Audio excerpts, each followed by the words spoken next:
And of course, the wildfires in LA shed some new light on California's home insurance crisis. And today the industry is taking yet another hit. State Farm asking for an immediate emergency rate hike, potentially affecting all of its California policyholders. 7 on your side, Stephanie Sierra joining us live in studio to tell us more about the implications here, Steph. That's right, Julian. State Farm says it was already struggling prior to the LA County wildfires. So tonight we're getting a closer look at just how bad they claim their financial situation is and what critics have to say about it.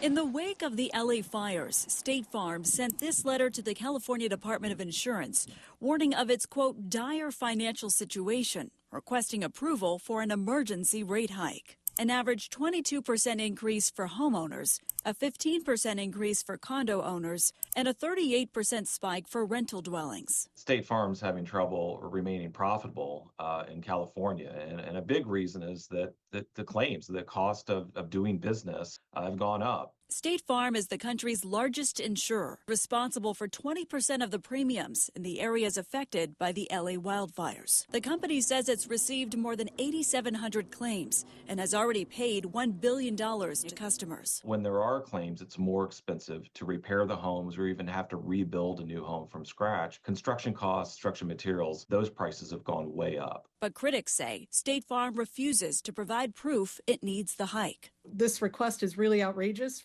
To this point, State Farm has only delayed and refused to respond to requests both from Consumer Watchdog and the Department of Insurance to prove the rate increase it sought was justified. Carmen Balber, the executive director of Consumer Watchdog, argues records show State Farm has plenty in the bank, reporting the company made $1.4 billion in homeowners insurance from 2020 to 2022. And she says State Farm's parent company has $135 billion in the bank. And if anyone should be bailing out State Farm in California, it's the parent company who's profited. In order for this to move forward, the rate hike has to be approved by the state's insurance commissioner, Ricardo Lara. In response to State Farm's announcement, his office wrote, "To protect millions of California consumers and the integrity of our residential property insurance market, the department will respond with urgency and transparency to recommend a course of action for Commissioner Lara."